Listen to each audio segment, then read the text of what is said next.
s'il te plaît.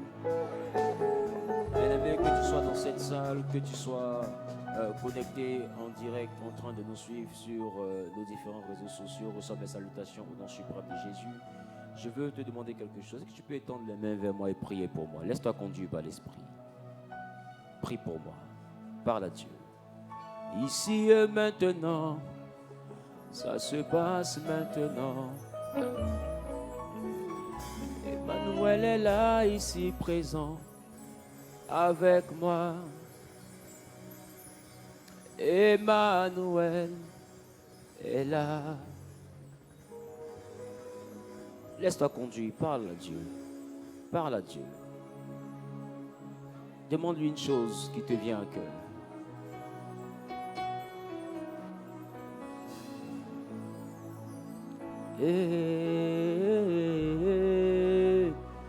Emmanuel est là. El Shaddai est là. Jéhovah Nissi est là. Et le roi des rois est là. Le Dieu qui guérit est là.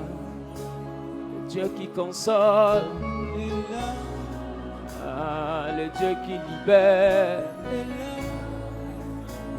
le Dieu qui remplit, le Dieu qui fait des miracles, Dieu du miracle de la révélation, tu es là-haut, Emmanuel, tu es là, et Shaddai, tu es là, Emmanuel est là. Ici présent avec moi, Emmanuel, Emmanuel est là.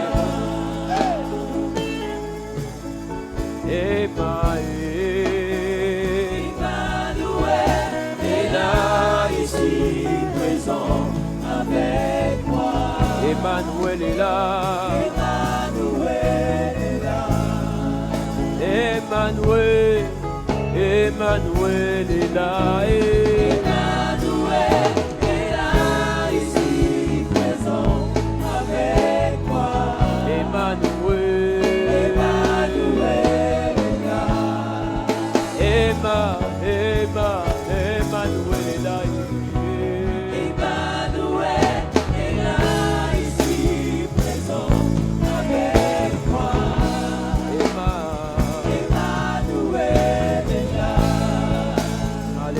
Quelqu'un peut donner une offrande d'acclamation à Jésus. Quelqu'un peut donner une offrande d'acclamation à Jésus. Mettez-vous s'il vous plaît, mettez-vous s'il vous plaît.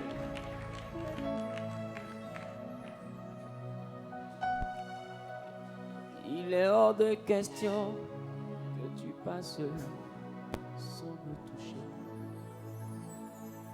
Il est hors de question que ça finisse comme ça. Je n'ai jamais vu un homme te chercher sans te trouver. Je n'ai jamais vu un homme te chercher sans te trouver. Hors de question que ça finisse comme ça. Hors de question que toi tu passes sans me toucher. Je n'ai jamais vu un homme te chercher sans te trouver. Jamais vu un homme te chercher sans te trouver. Il est les babaés.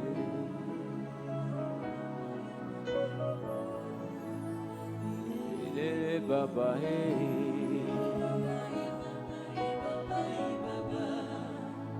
Elele baba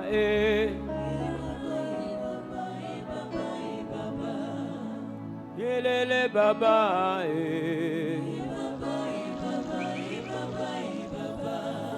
baba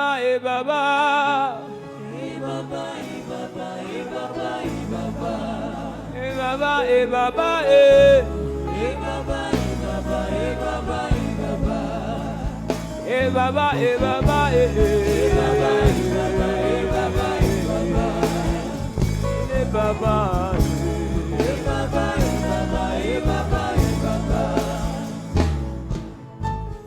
avec moi une autre dimension avec le Saint-Esprit.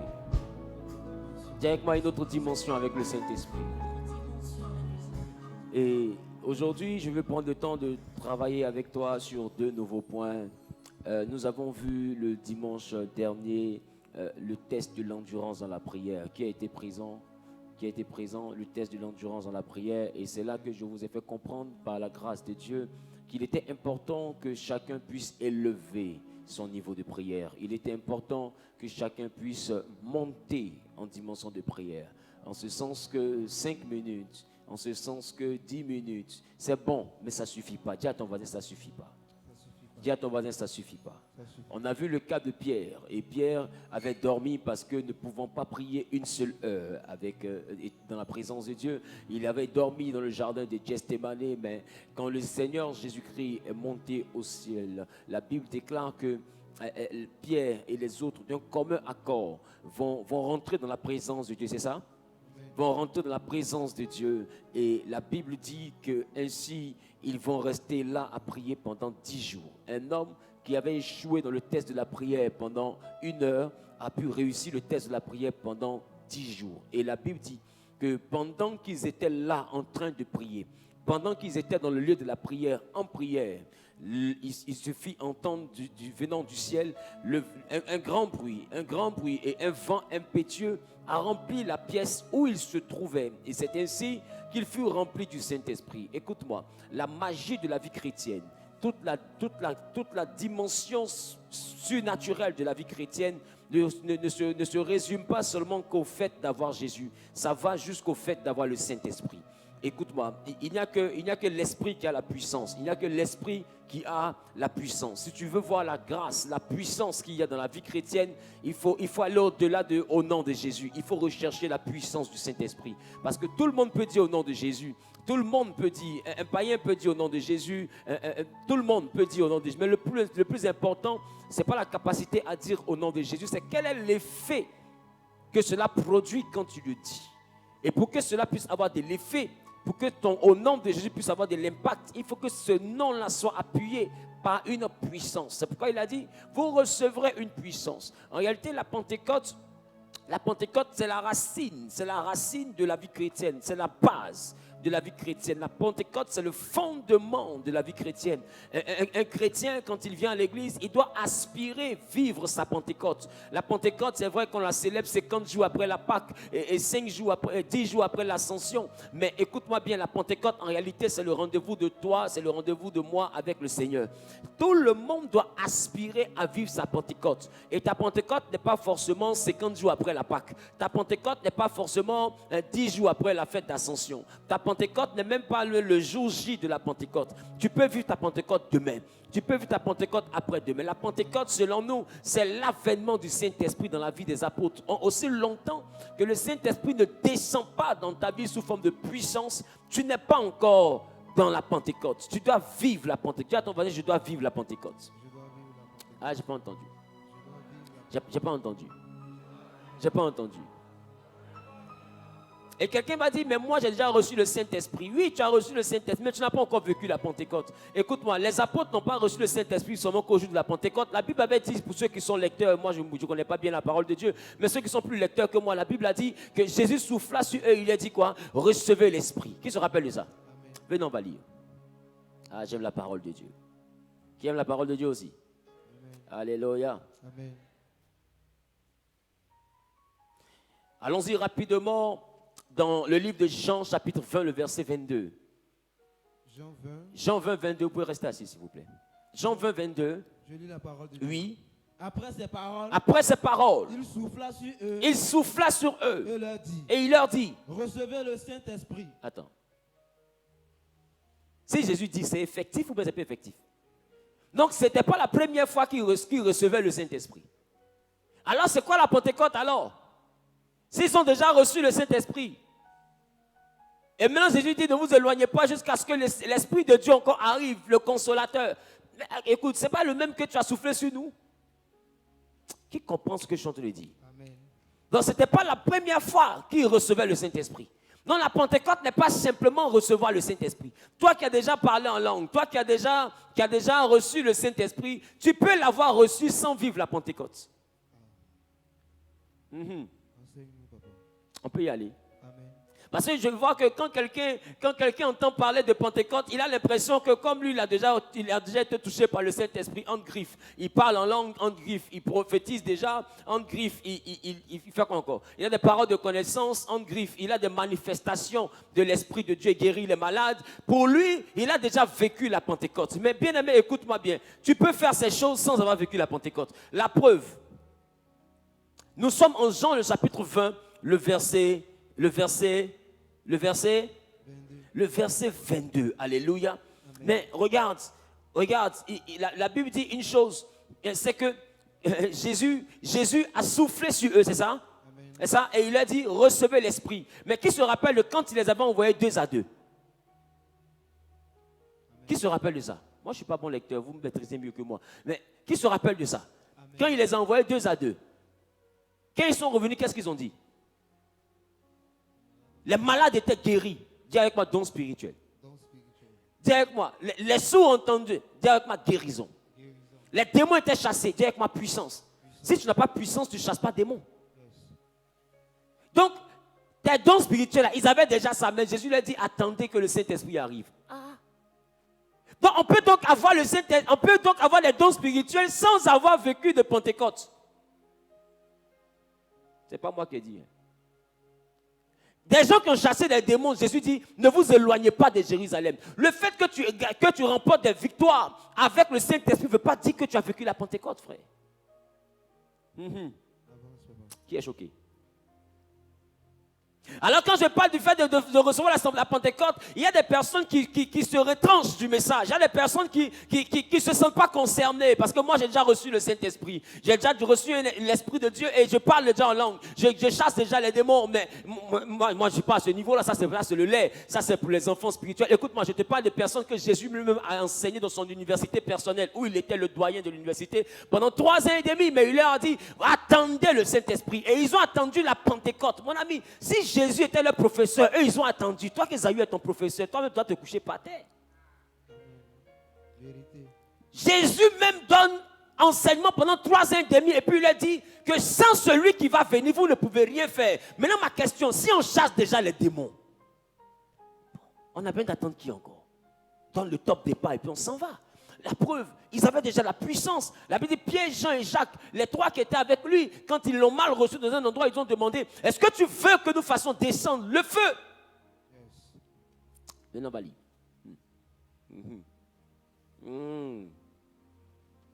Qui aime la parole de Dieu? Amen. Je ne suis pas bon lecteur, donc pardonnez-moi. Hein? C'est ça? Ah.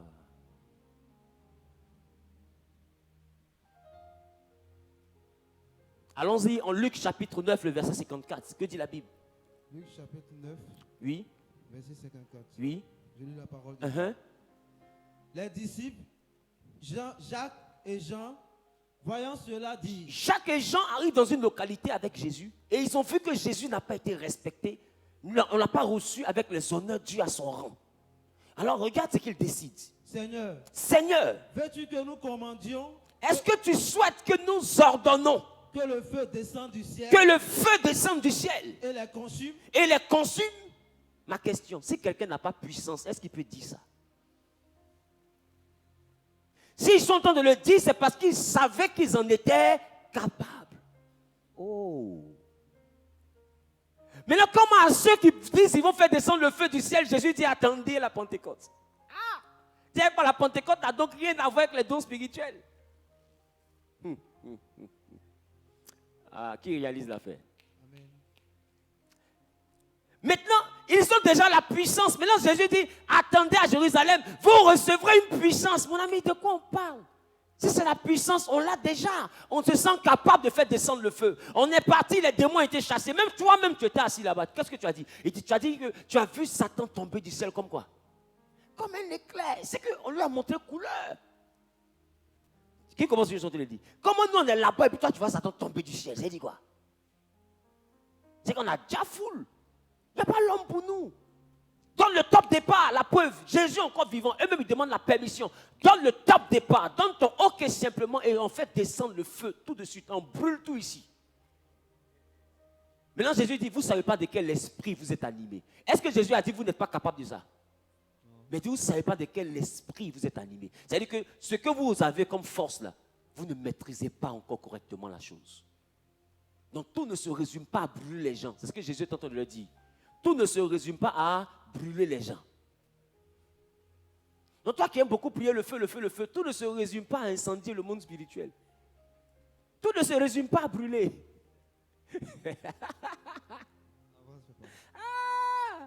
Parce que tu dis de faire des incendies célestes. Tout ne se résume pas à brûler. Aujourd'hui, le chrétien ne sait pas prier en dehors du feu.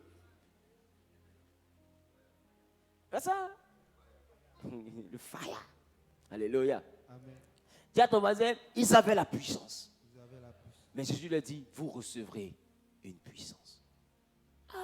Et il complète, il dit, le Saint-Esprit survenant sur vous. Et vous serez mes témoins. Et c'est ça là qu'ils ont attendu à la Pentecôte. Donc ils étaient déjà capables de chasser les démons. Mais il dit encore, vous recevrez une puissance. Mais quand tu prends le temps de lire la parole de Dieu, il y a une chose qui s'est passée à la Pentecôte qui ne s'était pas passée avant. Avant, ils avaient l'Esprit. Jésus a soufflé sur eux, ils ont reçu le Saint-Esprit. Mais il y a une chose qui s'est passée à la Pentecôte qui ne s'était pas passée avant. Dis avec moi, ça ne s'était pas passé avant. Ah, je n'ai pas entendu. Alléluia. Amen.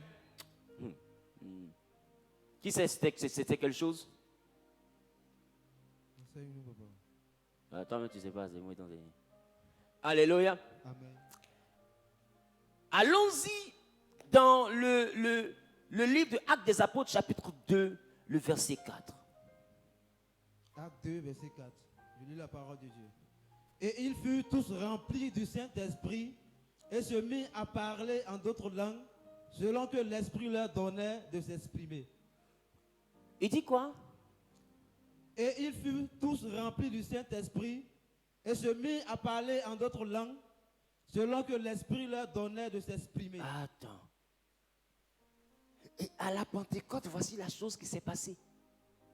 Ce n'était pas une affaire de guérison. Ils guérissaient déjà.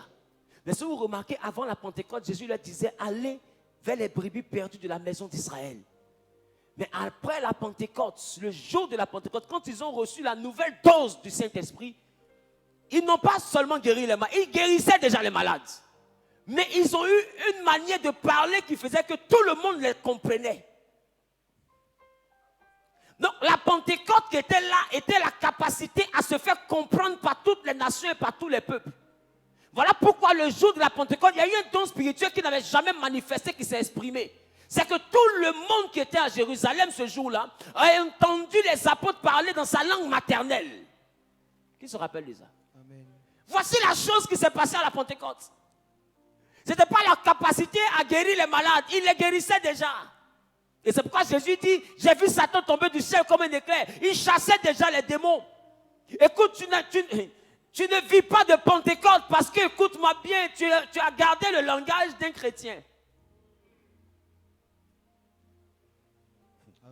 Ah, tu n'es pas la lumière de l'église. Tu es la lumière du monde. Et communiquer, c'est la capacité à se faire comprendre.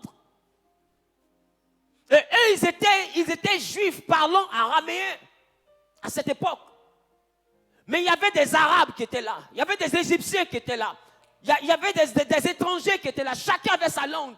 Le message n'était plus pour les Juifs. Au temps de Jésus, c'était pour les Juifs. Mais à la Pentecôte, le message est pour le monde. C'est pourquoi il a dit, vous allez faire de toutes les nations des disciples. Mais avant de partir vers les nations, attendez le Saint-Esprit. Alors pour tester la capacité du Saint-Esprit, Jésus attend une fête qui va appeler toutes les nations, plusieurs nations dans la ville de Jérusalem. Et cette fête, c'était la Pentecôte. Voilà pourquoi à la Pentecôte, plusieurs nations étaient présentes. Parce que Jésus voulait voir une chose. Est-ce que le Saint-Esprit allait les envoyer à être capables d'être compris par les nations? Est-ce que la traduction du message allait vraiment être compréhensible pour les nations? Et le jour de la Pentecôte, les nations étaient là. Et tout le monde était étonné parce qu'ils se sont dit, mais nous sommes arabes, nous sommes phéniciens. Mais comment est-ce qu'on arrive à les entendre dans notre voix, dans notre langue maternelle? Voici le miracle de la Pentecôte.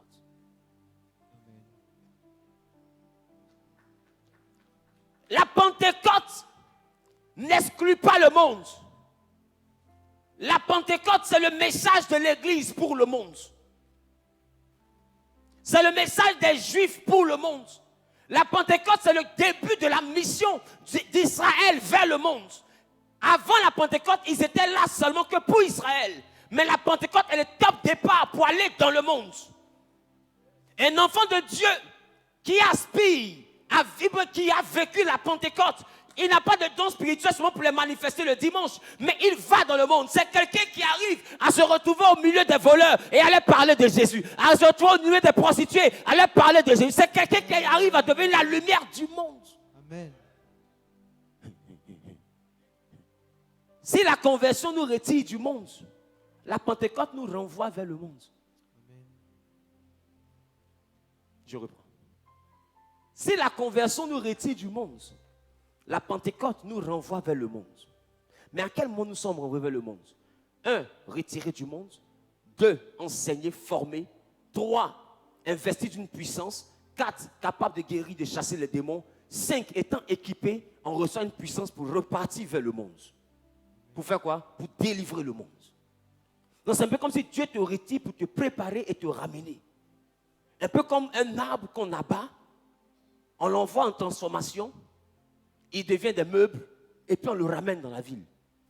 Il devient un cahier et on le ramène dans la ville. Qui commence ce que je suis en train de dire? Amen. Et quand on le renvoie dans la ville, c'est pour qu'il puisse aider la ville. Pour qu'il soit utile entre les mains de la ville.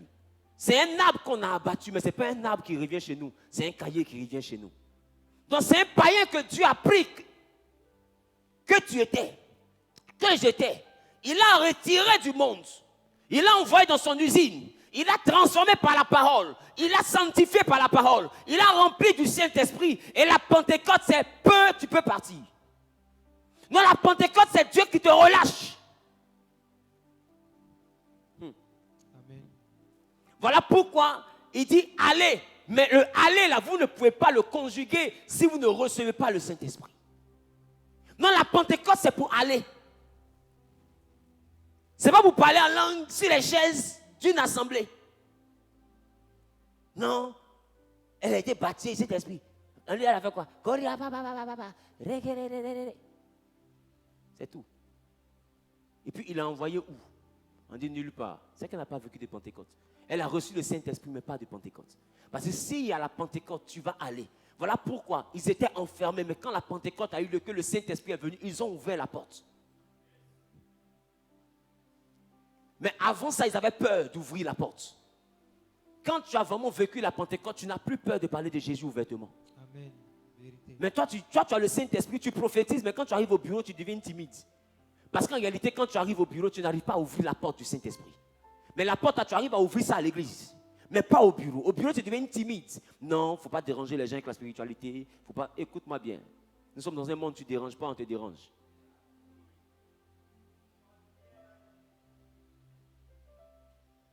Pendant que toi, tu te fais la plus discrète possible, il y en a qui sont juste à côté de toi, qui dressent leurs nattes à 13h et puis prient ouvertement. Parce que la vie spirituelle, ça s'assume. Il y en a qui viennent avec le Nancy avant de s'asseoir. Chacun assume son affaire. Toi, tu es le seul qui n'arrive pas à assumer parce que tu n'as pas vécu de Pentecôte. Dans la vie chrétienne, c'est le secret. En réalité, tu es dans la chambre où la porte est encore fermée. Si tu as vécu la Pentecôte, tu vas ouvrir la porte. Et les autres vont voir. Voilà pourquoi Daniel, là où on a dit que personne ne devait prier, Daniel ouvrait la porte et même les fenêtres. Et on le voyait prier 3 fois par jour. Et à cause de ça, on l'a persécuté. Non, je n'ai pas prié là parce que je ne veux pas qu'on me persécute. Écoute-moi bien, ils ont persécuté Daniel. Et c'est là qu'ils ont mis Daniel dans la fosse au lion. Pourquoi? Parce que simplement, il prie. Mais mon ami, à côté de Daniel, il y a des gens qui prient aussi. Mais ils l'ont persécuté juste parce qu'il prie. Alors Jésus dit, heureux vous serez quand on vous persécutera à cause de mon nom. Mais le chrétien veut une vie paisible, une vie où tout le monde l'aime. Oh, Jésus dit, s'ils m'ont haï, ils vous haïront aussi. Maintenant, pourquoi toi tu cherches à être aimé? Fais ce que tu as à faire, brille. Présente ton Dieu. Et si on te jette dans la fosse au lion, ton Dieu fermera la gueule des lions. Amen. C'est ce qui est arrivé. Et je t'assure, si on te renvoie parce que tu pries, tu n'as pas perdu ton travail. Je reprends. Si on te renvoie parce que tu pries, tu n'as pas perdu ton travail. Parce que si tu me renvoies parce que je prie, ça veut dire que ma prière dérange quelque chose. Donc c'est l'absence de prière qui t'arrange. Et si l'absence de prière t'arrange, c'est que je ne suis pas en train de travailler dans une liberté, mais je suis dans une forme de captivité que moi-même je ne comprends pas. Alors tu préfères me libérer plutôt que ma prière détruise beaucoup de choses. Donc je n'ai rien perdu, bien au contraire, j'ai gagné. J'ai perdu un salaire, mais j'ai conservé mon étoile. Parce qu'il y a des entreprises qui consomment les étoiles. Ah oui.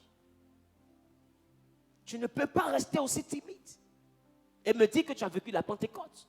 Aujourd'hui, on résume la Pentecôte, la visitation ici par le parler en langue. Non, c'est pas ça. Et derrière ton kori baba baba, c'est pas à la Pentecôte qu'ils ont reçu ça. À la Pentecôte, la Bible déclare qu'ils ont parlé et les gens les entendaient dans leur langue maternelle. C'est pas kori baba baba. Kori baba duquel tu parles, là, la Bible dit que c'est en esprit que tu dis des mystères à Dieu.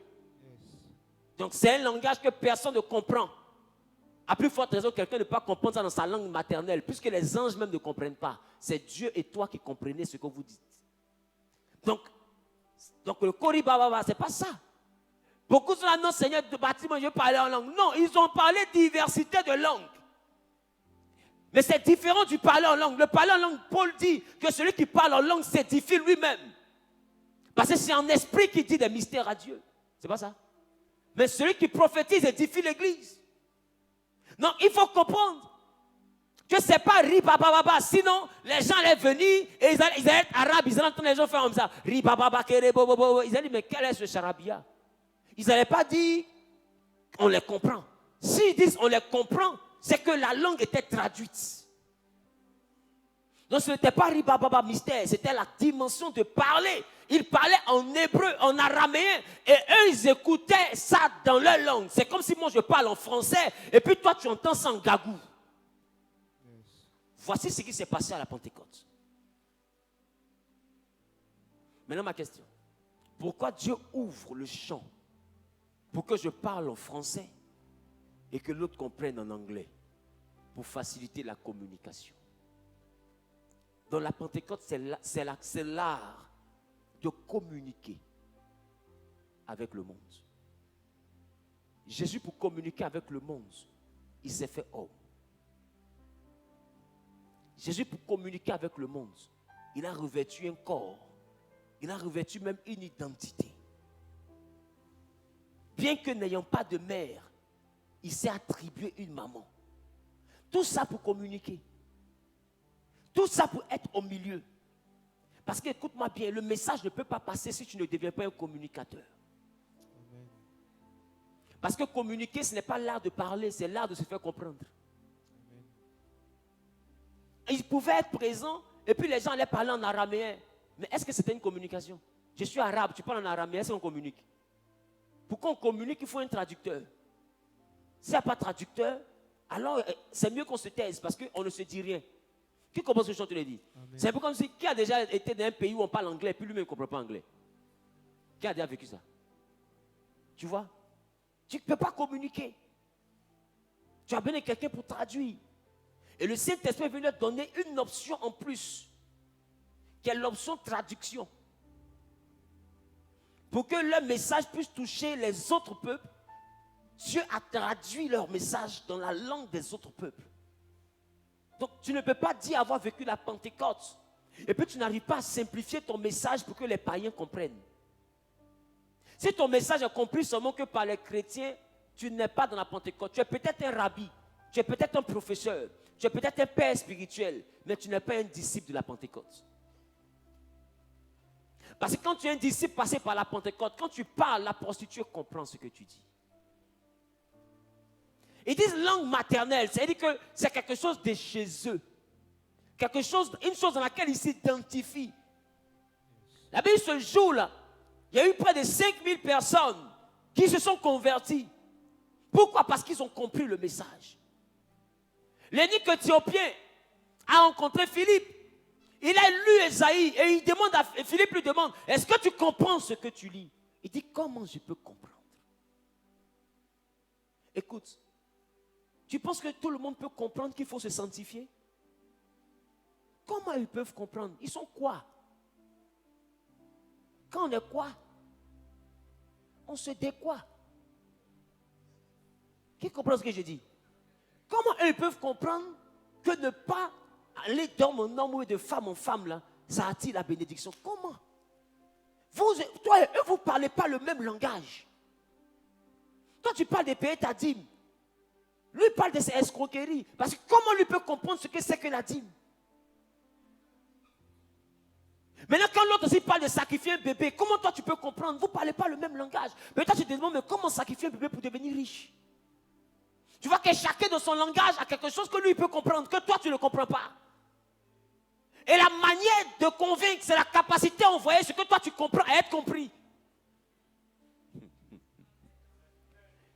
La Pentecôte vient pour t'envoyer à transmettre ce que tu as compris. Donc, il ne faut pas penser que être chrétien, c'est une évidence. Non, je n'étais pas Jésus. Comment tu ne comprends pas? Jésus est mieux que tout ça. Comment il va comprendre? Lui, écoute, il faut un autre esprit pour comprendre ce que toi, tu es en train de vouloir dire aussi simplement. Et j'ai envie de te dire, il y a un sage qui a dit que tout ce qui se conçoit bien s'énonce clairement. Et les mots pour le dire arrivent aisément. Donc, ça veut dire clairement que si vraiment tu as compris l'affaire de Dieu, tu sauras transmettre. Si toi-même tu as bien compris, tu sauras expliquer. Alors le Saint-Esprit est venu pour faciliter l'explication. Donc la Pentecôte est un outil d'évangélisation.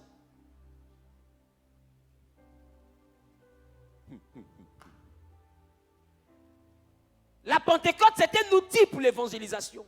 C'est un outil pour servir Dieu. Tu ne peux pas atteindre la dimension de la Pentecôte si tu n'aimes pas le prochain.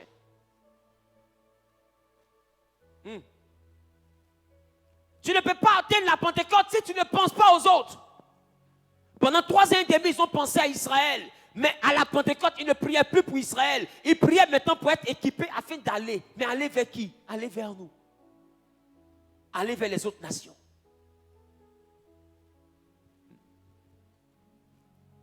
Ils ont été touchés par le Saint-Esprit quand Jésus était là. Mais le verset 15 nous dit quoi? De Actes des Apôtres chapitre 2. Le verset 15. Oui. Ces gens ne sont-ils pas... Au verset 15. Ces gens ne sont pas ivres comme vous le supposez, car c'est la 3e heure du jour. Au verset 16. Mais attends.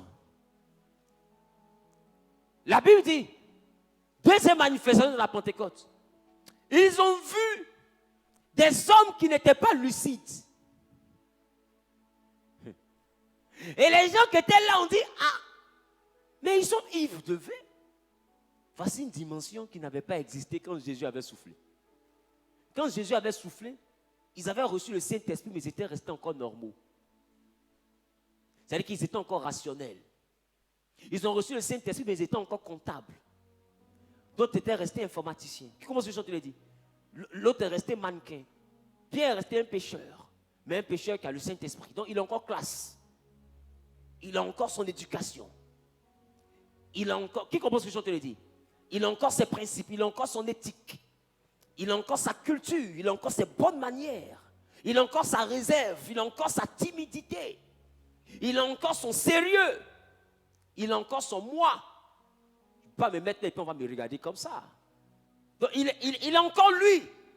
Mais quand ils ont reçu la Pentecôte, oh, la Bible en dit qu'ils sont ivres. Première caractéristique de quelqu'un qui est ivre, c'est qu'il n'est plus lui-même. Si tu vois un tonton qui se respecte au quartier, quand il est sobre et quand il est ivre, c'est 2 personnes différentes. Si le tonton là ne parlait pas d'une manière bizarre, le jour où tu le trouves qu'il est poué, Tu vas le voir commencer à beaucoup parler. Mais d'habitude, tonton, là, il ne parle pas comme ça. Bonjour, il parle. Et puis, il n'a pas honte aujourd'hui, là. Tonton, il est toujours réservé. Qui commence à chanter, il dit. En fait, c'est comme si on les avait dans un état de transe. Et on les avait dans cet état second. Ils ont dit non, ils ont dû boire du vin. Pierre dit non, il est 9 heures, les gars. Même si on est saoulé, même si on est soulard, à 9 heures. C'est pourquoi Pierre dit, c'est la 3e heure du jour. 3e heure. La première heure du jour, selon les Hébreux, c'était 6 heures. Donc, il dit, c'est la 3e heure du jour. Faites 6 heures plus 3. Vous allez trouver de quelle heure il parle. Donc, Pierre est en train de dire, il est 9 heures, les gars. Même si quelqu'un est soulard, là, c'est à 9 heures il est saoulé. Les gars, il est 9 heures.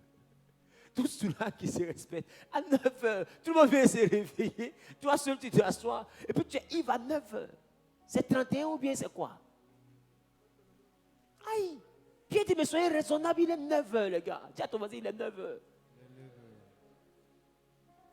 Ça veut dire que Pierre est en train de te dire, toi que 9 heures vient te trouver, puis tu es saoulé, tu n'es pas normal. Il est 9 heures. Toi, tu es en train de baver sur lui, en train de vomir. Il est 9 heures. Tes camarades sont au travail. Toi, tu as gueule de bois. Il est 9 heures. Là, ton frère, il faut dire il est 9 heures. Tu travailles demain, et puis tu es au bar jusqu'à 4 heures du matin. Et tu arrives au travail, il est 8 heures. Et puis tu reviens. Il est 8 heures. Toi, à 8 heures, tu as sommeil. Il est 8 heures. On est censé avoir dormi. Dis à ton voisin, il est 8 heures. Et Pierre dit, c'est pas raisonnable que vous croyez que nous soyons ivres à 9 heures. Il est 9 heures. C'est-à-dire qu'un homme normal n'est pas saoulé à 9 heures. Si tu vois quelqu'un à 8 heures, 9 heures, il est ivre, c'est qu'il a un problème spirituel.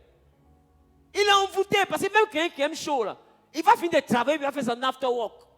Et il a le temps de dormir et puis se réveiller matin lucide. Mais quelqu'un qui se réveille matin et puis il est saoulé. Son problème va au-delà de l'alcool. Il peut être en train de sombrer dans une dépression. Si, les gars. Il peut être sombrer dans une dépression. Il peut être envoûté par l'alcool. Il peut être dans une forme de captivité. Parce qu'une personne normale n'est pas saoulée à 9 heures. Voilà pourquoi Pierre donne l'heure. Il dit il est 9 heures. Si tu vois un de tes frères qui est saoulé, il faut dire mon ami, il est 9 heures. Je ne sais pas comment tu peux aimer cette vie-là jusqu'à 9 heures. Toi, tu dandines. Il y en a même qui sont toujours ivres. Même quand tu vois qu'il est lucide, quand il boit l'eau nette, Daiko remonte. C'est-à-dire que son Daiko est toujours en téléchargement. L'eau fait la mise à jour. Qui c'est que ça arrive? Qui c'est que ça arrive? Le gars, il a bu, il a dormi, il s'est réveillé, il est lucide. Il boit l'eau nette, KO encore. Ça remonte, on appelle ça remontada.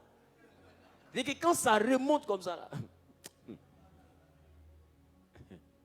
dis avec moi, c'est remonté. Il est 9 heures. Dis avec moi, il est 9 heures. Il faut dire il est 9 heures, pardon. C'est comme si tu arrives au culte, d'autres ne viennent pas à l'église dimanche matin parce qu'à 9 heures, ils sont encore saoulés. Il dit, bon, aujourd'hui, c'est mieux. Tu as culte aujourd'hui. Il a dormi un peu, il a dormi un peu, il est fatigué. À 8 heures. Dis avec moi l'amour du prochain. Là, je n'ai pas entendu. Dis avec moi l'amour du prochain. Tu ne peux pas, ce que j'ai compris, tu ne peux pas rentrer dans la dimension de l'ivresse si ta consécration ne va pas au-delà de ta personne. Pour vivre l'ivresse, Pierre, Jean, Jacques, tout le monde ne jeûnait pas pour eux. Ils jeûnaient pour être remplis, pour aller vers des gens qui ne connaissaient pas. Les gars, tu ne peux pas grandir spirituellement si toute ta spiritualité tourne autour de toi. Amen. Si aujourd'hui tu m'as connu que je suis ton père spirituel, c'est parce que ma prière est allée au-delà de moi. C'est pas dans la prière, je disais un jour à Dieu, envoie-moi. Laisse-moi aller parler de ta part. Utilise-moi. Mais quand on utilise quelqu'un, là, laisse-moi te dire, si j'utilise un balai pour balayer la pièce est propre, mais le balai est sale. Donc quand tu dis à Dieu, Seigneur, utilise-moi, c'est-à-dire il faut te servir de moi. Donc si tu m'utilises pour les autres, donc tu te sers de moi pour arranger les autres. Mais moi alors. Voilà pourquoi j'ai dit, celui qui perdra sa vie la retrouvera. Et celui qui cherche à être utilisé par Dieu abandonne sa vie et se met à la disposition de la vie des autres. C'est une façon de perdre ta vie. Et c'est là qu'une maman m'a dit, tu es brillant à l'école. Quel a fait de devenir pasteur? Tu es parti sur les évangéliques à avoir les sortes de gâter l'enfant là. Tu peux partir à l'église. Et puis continuer, et puis travailler, avoir une vie normale. Mais vouloir laisser tout pour devenir... Elle me donne conseil. Elle veut me faire comprendre. Et je sais que c'est plein de bonnes intentions. Sauf que quand je l'écoute, je ne la comprends pas. Et j'ai le visage de quelqu'un qui comprend. Tu sais, la politesse te donne un visage. Même quand tu ne comprends pas, tu fais comme ça. En tout cas, ce que tu dis là, c'est vrai. Il a changé. Quand il me lève de son fauteuil blanc, on entend Carrefour, il entend prêcher. Donnez votre vie à Jésus. Il dit, mais l'enfant là, donc il n'a pas compris. Il dit, maman, il a compris. J'ai compris ce que tu dis. Mais est-ce que toi, tu as compris ce que moi je dis? Tu me dis quelque chose qui est raisonnable, mais moi je te dis, il y a un feu qui brûle en moi. En fait, ce n'est pas que ce que tu dis là, je ne comprends pas. Je comprends, mais il y a quelque chose qui est en moi que toi, tu ne veux pas comprendre. Si tu prends le temps de me comprendre, tu comprendras pourquoi je ne te comprends pas. Comprends celui qui ne te comprend pas et tu comprendras pourquoi il ne te comprend pas. Ne cherche pas à te faire comprendre, maman. Comprends l'enfant là. Parce qu'un enfant, comme tu dis qu'il est intelligent à l'école, un enfant qui a fait 0 faute, il a eu le bac à 17 ans, pourquoi il décide de tout laisser, ingénieur à 21 ans? Comment il décide de tout laisser?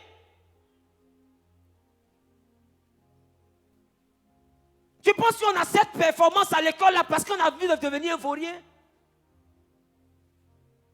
Mais maman, il faut donc comprendre que ce que je suis en train de faire là, on m'a promis quelque chose qui est au-delà de mes diplômes.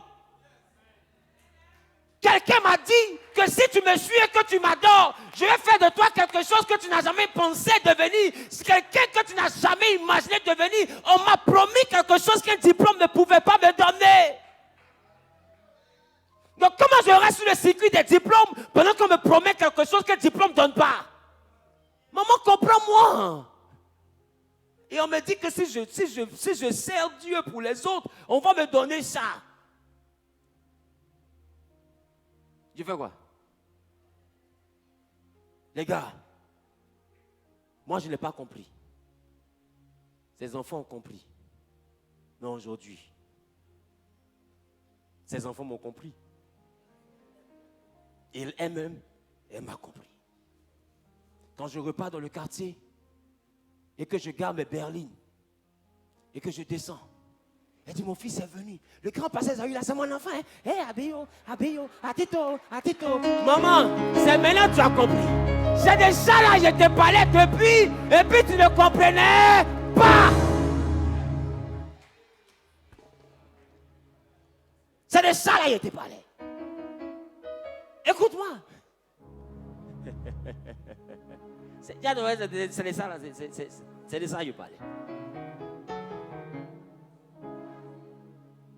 Tu ne peux pas vivre la Pentecôte si tu n'as pas l'amour du prochain. Et si tu n'es pas prêt à renoncer à tes principes. Si tu n'es pas prêt à renoncer à tes rêves.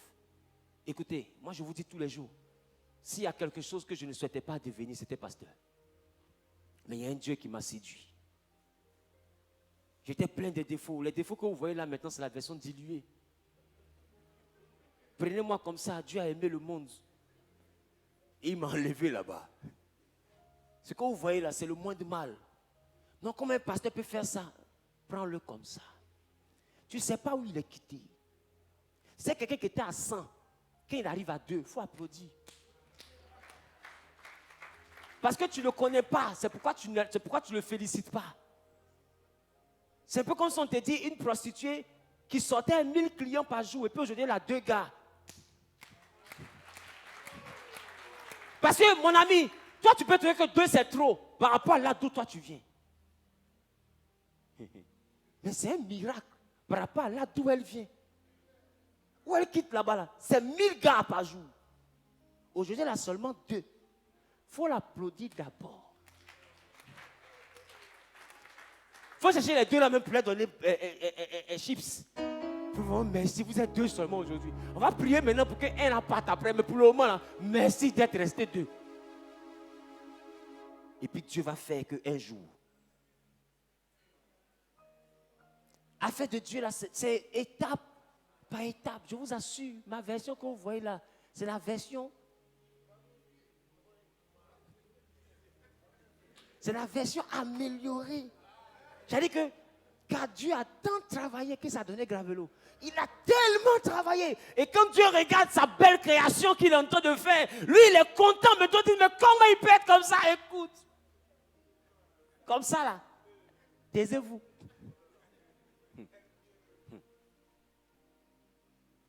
Un jour, je mettrai dans un livre, là d'où je viens. Et vous comprendrez. Vous comprendrez. Ah, je mettrai dans un livre. Alors, vous comprendrez. Écoutez, l'amour du prochain va t'envoyer à renoncer à toi-même. Et c'est là que tu peux voir quelqu'un, à cause de la Pentecôte, quand quelqu'un a vraiment vécu la Pentecôte, il n'a plus le vêtement d'un juif. Tu peux le voir et puis il est déché. Et puis quand il arrive dans la présence de Dieu, il retrousse les manches. La secrétaire me voit son patron, elle est assise, mais le patron est en train de garer voiture. Il a vécu la Pentecôte. Non, il n'est plus au niveau de votre malin. Faites le malin, mais lui, il sait. La tante, elle pensait que je perdais ma vie, mais moi, je savais où je partais. Quand quelqu'un sait où il va, il n'a pas de problème à se déformer. Parce qu'il sait où il va. Et écoute-moi, il faut prendre la forme en fonction de ta trajectoire. Mais ce n'est pas partout on marche droit. Il y a des portes là. Pour rentrer là, il faut t'abaisser. Parce que au fait, ce n'est pas parce que tu veux t'abaisser. La porte est basse. Tu ne peux pas rentrer debout. Qui commence ce chose de le dire? Amen. Il faut t'abaisser. Donc quand Dieu dit celui qui s'abaisse sera élevé, c'est maintenant la porte pour aller dans le pays qu'on appelle l'élévation. C'est une porte basse. Donc si tu es arrêté, tu ne peux pas rentrer. C'est comme ça que beaucoup de chrétiens sont arrêtés à la porte de l'élévation, mais ne sont pas élevés. Parce qu'ils sont restés arrêtés. Ils ne veulent pas s'abaisser. Ils ont trop d'amour pour eux. Ils n'ont pas d'amour pour les autres. Donc ils s'aiment tellement que comment moi, le grand cadre, je vais le mettre dans la rue comme ça. Jésus, c'est ridicule. Homme de Dieu, trouvez-moi quelque chose de responsable. Il n'y a pas un autre département là-bas. Il n'y a pas. Il n'y a pas. Ce département, ça là, il y a. Eh, ton grand cadre là, enlève-moi la cravate là. Et puis va dehors. C'est que tu ne sais pas. Toi, tu es cadre. Jésus qui est ton fétiche, tu ne peux pas t'arrêter au carrefour pour lui parler. Et pour parler de lui. Mais il y en a qui sont maires. Il y en a qui sont députés. Il y en a qui sont ministres. C'est toi qui ne vois pas. Mais à des soirs, où ils sont arrêtés au carrefour et Canary. Je vais devenir maire. Je vais devenir maire. Je vais devenir maire. Et c'est ça là qui les a rendus maires. Et toi, quand tu vas t'arrêter dans ton même carrefour, dis, donnez votre vie à Jésus. C'est ça là qui va te rendre PCA. Il faut comprendre. Ton sacrifice est à la dimension de l'importance que tu accordes à la divinité que tu as choisie. Si tu ne considères pas Dieu, alors tu ne te sacrifieras pas pour Dieu. Tu ne peux pas autant t'aimer et puis aimer Dieu à la fois. Ce n'est pas possible. Le Saint-Esprit, pour celui qui renonce à lui-même. Tu peux dans la famille de Pierre, il n'y avait pas de démons. Dans quelle famille il n'y a pas sorcellerie? Dans la famille de Paul, de Jean, il n'y a pas sorcier. Mais donnez-moi un seul jour, ils ont fait croisade dans leur famille. Voici Paul à Corinthe, Thessalonique, sa famille est là-bas. Mais il a laissé sa maison. Ils ont leurs problèmes. Peut-être que quelqu'un a marié de nuit là-bas. Mais il a laissé tout ça. Et il allait vers des inconnus. Tu penses que dans sa maison, personne n'a besoin de délivrance? Mais le ministère, ce n'est pas de l'égoïsme. Le don du Saint-Esprit, c'est pour celui qui est prêt à aller vers les autres. Mais toi, tu estimes que tant que tout autour de toi n'est pas réglé, tu ne peux pas te mettre en disposition des autres. Mais même moi, ils sont en train de te prêcher pour que toi, tu avances. Tu peux dans ma famille, tout est rose. Mais je prends ma famille, je la mets de côté. Et je porte le manteau du prophète pour t'aider à arranger toi, ta famille. Tu es là avec tes enfants, tu es heureux. Tu penses que c'est le cas pour moi? Mais je mets ma vie de côté pour prêcher, pour que toi, ta vie soit arrangée. Et c'est dans l'espérance, qu'en arrangeant ta vie pour ma prédication, que Dieu va arranger ma vie. Et c'est par rapport à ça que je prêche avec force. Entends, toi, tu prêches pour arranger ta vie. Tu pries pour arranger ta vie. Tu jeûnes pour arranger ta vie. Tu fais offrande pour arranger ta vie. Tout tourne autour de ta vie. C'est pourquoi il dit, vous priez mal. C'est pourquoi on n'est pas exaucé. Parce que vous priez pour satisfaire vos désirs. Tant que ta prière est égoïste, tu pries mal. Quand je dis à Dieu, Seigneur, utilise-moi dans les miracles, dans les guérisons. Ma question, quand je fais les directs, vous êtes guéris. Je vais dans les programmes, vous êtes guéris. Je fais vers vous êtes guéris. Ce sont mes oncles qui sont guéris. Tu penses qu'il n'y a pas malade chez moi?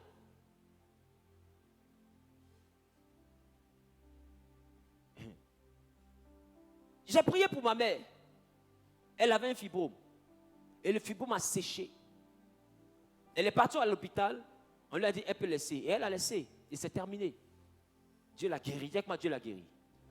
Et j'avais pris une bouteille d'eau et j'ai prié sur la bouteille, je lui ai donné. Et c'était vite fait en passant. Elle est partie à l'hôpital. Elle a dit, non, elle a un autre petit bobo là. C'est ce que ma maman fait. Elle a acheté l'eau. Elle a déposé sur la table. Il faut faire ton truc là. Il faut faire hier boire. Là. Et puis elle parle fois. Hein. En fait, elle fait ça comme si c'est un comprimé quoi. Faire hier boire. Après, tu fais l'examen. Quand c'est fini, on va essayer de voir un autre truc. Genre, elle a déjà fini la maladie, au fait. Il faut vite faire sur l'eau, là. Je bois rapidement. Son fils est pharmacien céleste. Elle a déjà fait la postologie, elle a tout fait. Elle n'a pas tort. Parce que c'est ce que j'ai fait, et puis le fibrome a disparu, a séché dans le ventre. Mais qu'elle a déposé, pour lui faire comprendre que ce n'est pas un don à la disposition de ma famille. Jusqu'à aujourd'hui, je n'ai pas prié pour ma mère. Ça fait au moins 3 semaines qu'elle m'a parlé de ça. Elle ne savait pas un mois. Ça fait 3 semaines environ qu'elle m'a parlé de ça, on était à table. Jusqu'à aujourd'hui, je n'ai pas prié pour ma propre mère. Tu sais pourquoi? Parce que l'onction sur ma vie n'est pas familiale. Ce n'est pas un bien de famille. Mais toi, tu allais faire quoi? Ben, j'ai prié pour ma maman, plein d'émotions, de passion et de sentimentalisme. Dieu n'est pas dans les émotions. Dieu est dans l'inspiration. Qui ne souhaite pas savoir sa mère guérie? Si tu avais ne serait-ce que la moitié de mon don, tu aurais prié pour elle. Mais moi, j'ai préféré faire 3 semaines. Pourquoi? Parce que je me suis dit, est-ce qu'elle n'est pas en train de voir en moi une solution? Il faut qu'elle patiente jusqu'à ce qu'elle peut-être réalise que je ne suis pas la solution, mais que Jésus est la solution. Ce n'est pas moi qui fais, c'est Jésus qui fait. Si hier il l'a fait avec l'eau, peut-être qu'aujourd'hui il veut faire le sable. Ce n'est pas à nous de lui donner un chemin. Combien comprennent ça? Combien? Tout tourne autour de toi et c'est dangereux pour toi. Tu veux monter? Laisse tout tourner autour de Dieu. Amen. Et ça sera bien pour toi. Amen. Dis avec moi, aime ton prochain. Donc quand on va évangéliser les gars, ce n'est pas pour nous, c'est pour le prochain. Prie pour les malades. Tes enfants tombent, laisse enfants qui tombent là. Prie pour toutes les femmes dont les enfants tombent. Arrête de dire à Dieu, Seigneur, mes enfants tombent. Tes enfants tombent parce que Dieu veut te faire réaliser ce que d'autres femmes qui ont les enfants qui tombent souffrent. Vous savez, un jour, Dieu m'a fait passer par une phase de maladie. Et étant malade, je suis couché et je prie, Seigneur, restaure-moi. Je prends le traitement pendant 3 jours et je ne guéris pas. Seigneur, restaure-moi, Seigneur, restaure-moi. Et le 3e jour, quand le traitement est fini et que je n'ai pas été guéri, je suis en train de penser à repartir voir le médecin. Et dans la nuit du 3e jour au 4e jour, je grelotte. Et vers 5 heures du matin, il vient. Et il me dit, tu es encore malade. Je suis encore malade comment? Me voici. Voilà, grâce sur moi. Tu vois pas? Tu vois? Mais tu es encore malade. J'ai dit oui. Il dit le médicament n'a rien fait. Il dit oui. Il dit mais est-ce que tu as compris ce que les gens ont dû? J'ai dit comment? Il dit mais il y en a aussi qui se soignent et qui ne sont toujours pas guéris. Et c'est moi leur guérison. Est-ce que tu es prêt à prier pour eux? Parce que c'est quelqu'un qui te parle comme ça. Là. Il est en train de te dire que même si tu te lèves, que tu es aux urgences. Bon, quand il te parle comme ça, en fait, c'est un message fort. Que même si tu te lèves, là, va dans la plus grande de toutes les cliniques, sérum en mettre, là, ça ne va pas te soigner. Et il me dit, il y a des personnes comme ça. On fait tout, on connaît la maladie, mais on n'arrive pas à guérir la maladie. Tout ce qui guérit cette maladie, normalement, ne les guérit pas. Est-ce que tu peux prier pour eux maintenant? Il dit, oui, je suis prêt à prier pour eux. Il finit, il s'en va. Et je tombe d'un profond sommeil. Je me lève à 10 heures. Mon corps ne chauffe plus. Et j'étais guéri. Et j'ai compris que cette maladie était en réalité un message que Dieu me donnait pour que je ressente la frustration, la douleur, l'impuissance de certaines personnes qui ont des fois l'argent, mais leur argent ne peut pas les guérir. Ils ont de grands médecins, mais la médecine ne peut pas les guérir. Est-ce que toi, tu as déjà prié pour quelqu'un d'autre que toi? Et puis, ce n'est pas ton enfant. Parce que même quand tu pries pour quelqu'un d'autre qui n'est pas toi, ce sont tes enfants. Au moins, si ton enfant est béni, c'est toi encore qui es béni. Au moins, c'est ton papa que tu parles en prière. C'est ta maman. En fait, tout tourne autour de la famille. Mais ta prière doit tourner autour des nations. Il a dit, allez, faites des nations, pas de ta famille. Il dit des nations. Les nations sont faites de plusieurs familles. Qui est prêt? Amen. Qui veut vivre la Pentecôte? Amen. Qui est prêt? Dis à Dieu, Seigneur. Dis à Dieu, Seigneur. Utilise-moi pour les autres. Je suis prêt. Je suis prêt. Je veux y aller. Sers-toi de moi. Utilise-moi. Donne-moi la mentalité qui pense aux autres. Au nom de Jésus. Vous savez, c'est l'une des choses que Jésus a passé son temps à enseigner aux disciples. Ils étaient 12. Et ils avaient 5 pains et 2 poissons. C'est ça? Et ils disent, nous on a faim. Et les 5 pains ne suffisent même pas pour nous. Maintenant ma question. Quand Jésus rend grâce, qu'est-ce qui se passe? Les pains se multiplient. Mais qui se met à table en première position? C'est la foule. C'est la foule. Et eux-mêmes ils ont faim. Et ils ont servi la foule qui a faim. 5000 hommes. Tu sais, ça fait combien de temps pour faire service traiteur de 5000 hommes? Et tout le monde a mangé suffisamment. Et c'est le reste là que les disciples ont mangé. Mais ce qui est bien, c'est qu'ils ont fini de servir les autres ont mangé une assiette. Mais eux, ils ont eu un sac de pain chacun. Et chacun a eu un panier de poissons. Or, la foule a eu un poisson et un pain.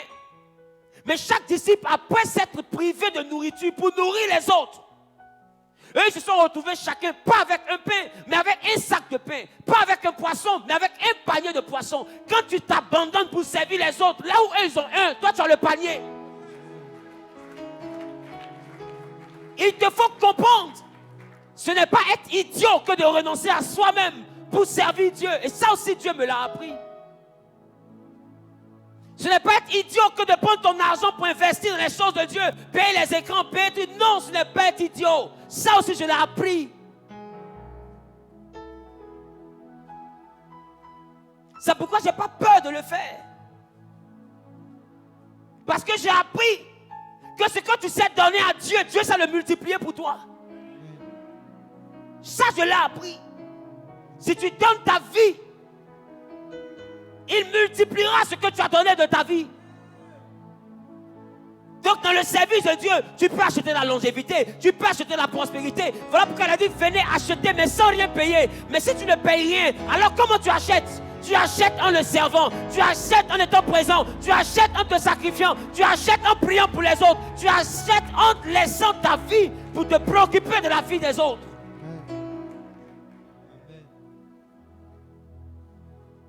Voilà comment on achète avec Dieu. Voilà comment on achète. Après, ça dépend de toi. Tu peux rester le monsieur tout classe qui ne veut pas se salir les mains. Tu peux rester la maman chic qui n'a pas envie de s'exposer. Et puis rester dans la vie que tu as. Elle est peut-être bien pour toi. Mais si tu veux aller au-delà, laisse-moi te dire, si tu fais ce que tu as l'habitude de faire, tu verras ce que tu as l'habitude de voir. Pour voir ce que tu n'as pas l'habitude de voir, il faut te mettre à faire ce que tu n'as pas l'habitude de faire. Parce que les mêmes calculs, peu importe la manière de calculer, donneront les mêmes résultats. Tu veux changer de résultat, change le calcul. Parce que les mêmes calculs donnent les mêmes résultats. Et moi j'ai compris. J'ai compris que la meilleure manière de grandir avec Dieu, c'est de se sacrifier pour Dieu. De se sacrifier pour Dieu. Je passe tout mon temps à vous expliquer comment je m'endettais. Tout mon temps à vous expliquer. Et vous me voyez faire des croisades à gauche, à droite. Est-ce qu'on cotise pour ça ici? Mais est-ce que quelqu'un s'est demandé, mais comment papa fait? On a vécu un stress imparable ici parce que la toiture avait un problème. Changer toute la toiture en moins d'une semaine pour qu'on ait le culte de dimanche. Est-ce que vous avez vu que j'ai fait une annonce de ça pour dire on va lever des fonds? D'autres églises auraient partagé des enveloppes. Moi, ça ne m'intéresse pas. Parce que je me dis qu'il n'y a pas plus grand bonheur que de donner sa vie pour la maison de Dieu. Moi, Dieu m'a tout donné, alors tout ce que j'ai lui appartient. Tout ce que je suis lui appartient. Je rêve d'un temple tellement beau. Mais peu importe la beauté qu'il peut avoir, il ne peut pas se construire ici.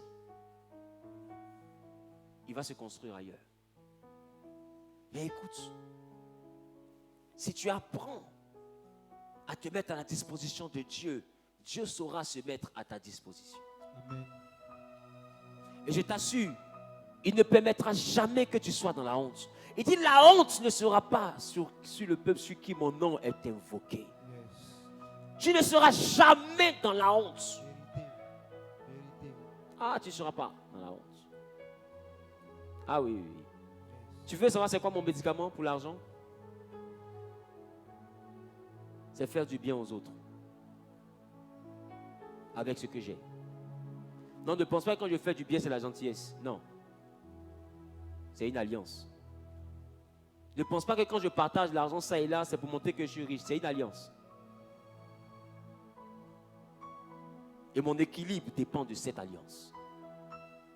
Et plus je fais, Dieu se souvient de moi. Je ne demande jamais à ce qu'on vienne participer pour faire l'œuvre de Dieu. Pourquoi? Parce que c'est une alliance. Celui qui veut, il fait. Celui qui veut, il ne fait pas. Mais moi, c'est une alliance. Alors, je prends toujours sur moi de faire ces choses pour le Seigneur. Hier, j'ai mis ma voiture en garantie. Pas hier, mais hier, dans le passé. Pourquoi? Parce que j'avais besoin d'argent pour faire des croisades. Et je prenais des prêts chez des personnes. Je leur donne ma voiture. Et dans 3 semaines, je rembourse avec intérêt. Et je prends l'argent pour aller faire programme de prière. Et je reçois du programme de prière, même pas avec la moitié de leur argent.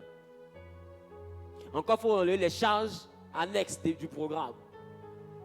Donc, je n'ai même pas le quart de leur argent. Et il reste 1 semaine et demie pour aller chercher ma voiture.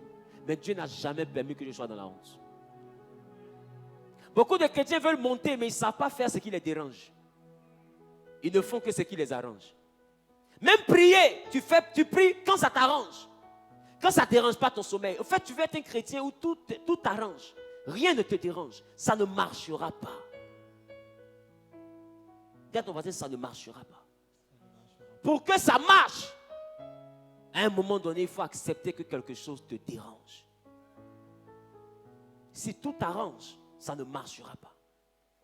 Même ceux qui vont ailleurs dans le monde obscur, quelque chose les dérange à un moment donné. On leur demande leur sommeil. Ça ne dérange pas? On leur demande leurs enfants. Ça ne dérange pas? On leur demande leur santé. Ça ne dérange pas? On leur demande Lazare. Ça ne dérange pas? On leur demande de tuer toujours des albinos. Ça ne dérange pas? Tu penses que tout le monde, tu penses que même s'ils le font pour devenir riches, tu penses que on peut être content de savoir qu'il faut toujours égorger quelqu'un à nouveau pour conserver sa richesse. Mais le problème, c'est qu'ils se disent qu'ils n'ont pas le choix parce qu'ils sont déjà allés trop loin. Ils ne peuvent plus se retourner. Mais ça dérange. Ça dérange. Même un braqueur, aller braquer, le dérange. Parce qu'il sait qu'à chaque fois qu'il y va, il est entre la vie et la mort. Ça dérange. Le chrétien est le seul qui veut avoir un chemin qui ne dérange pas. Jésus, pour devenir roi des rois, est passé par la croix. Ça ne dérange pas. Même Pierre était dérangé. Il a dit à Jésus que Dieu te garde de la mort.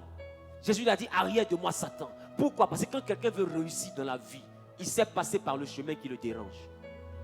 C'est pourquoi il a dit, le chemin qui mène à la perdition est large, spacieux. Mais le chemin qui mène à la vie éternelle, qui est la réussite, est resserré, plein d'épines et de ronces. Ça veut dire quoi? C'est un chemin qui va te déranger. Un chemin où il y a des épines, il y a des ronces. Pour ceux qui sont déjà partis au village, où il y a beaucoup d'épines, c'est un chemin où on ne marche pas droit. Parce que le chemin dérange. Tu es obligé de soulever ton pied pour traverser une épine. Tu es obligé de tourner comme ça.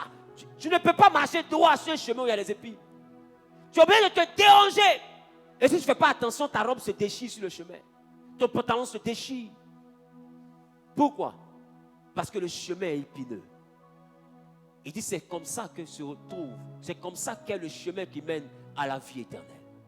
Le chemin qui mène à la gloire de Dieu est comme ça. C'est un chemin qui ne va pas t'arranger. Arrête de prier quand ça t'arrange. Arrête de donner des offrandes quand ça t'arrange. Arrête de donner même ce qui t'arrange. Arrête de donner réellement ton temps quand ça t'arrange. Arrête d'évangéliser quand ça t'arrange. Si tu fais tout quand ça t'arrange, Dieu va te bénir aussi quand ça l'arrange. Parce que ce que j'ai appris de Dieu, c'est qu'il est dans la réciprocité. Il dit, ne vous y trompez pas, ne se moque pas de Dieu. C'est qu'un homme aura semé, c'est ce qu'il moissonnera. Si tu sèmes avec Dieu tes envies, il va te faire moissonner ses envies. Mais si tu te prives pour faire plaisir à Dieu, Dieu va se priver de fois d'un timing pour te faire plaisir. Il sera capable de faire des choses pour toi dans une saison pendant que ce n'était pas encore le temps de faire ces choses.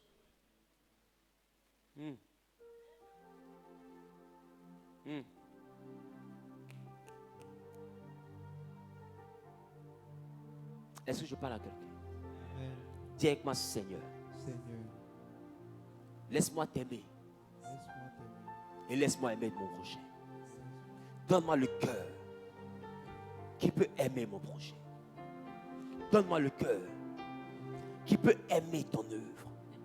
Donne-moi le cœur qui peut supporter ton œuvre. Au nom suprême de Jésus. Quelqu'un dit Amen. Amen. C'est pourquoi tous les 10 commandements souffraient qu'aujourd'hui nous ayons un seul thème au premier culte. Laissez-moi parler, Dieu me conduit. Qui est d'accord avec ça? C'est pourquoi tous les 10 commandements, frères et sœurs, sont résumés en 2 selon Jésus. Il dit le plus grand c'est aimer Dieu de tout ton cœur. Mais le deuxième qui est semblable, il dit le deuxième qui est semblable, c'est aime ton prochain comme toi-même. Il n'y a pas de commandement au-delà de ces 2. Il s'agit d'aimer Dieu, se sacrifier pour Dieu, et aimer son prochain, se sacrifier pour son prochain. Point. Donc arrête de faire ce qui t'arrange. Ose faire ce qui te dérange. Mets en pratique cette phrase. Si tu fais ce que tu n'as pas l'habitude de faire, alors tu verras ce que tu n'as pas l'habitude de voir.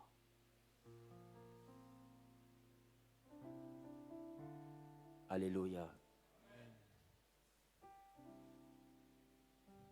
Je peux poursuivre?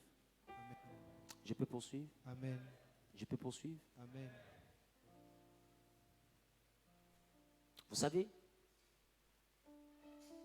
pour monter dans une autre dimension avec le Saint-Esprit, tu ne peux pas réussir ça si tu ne deviens pas un homme, une femme de jeûne.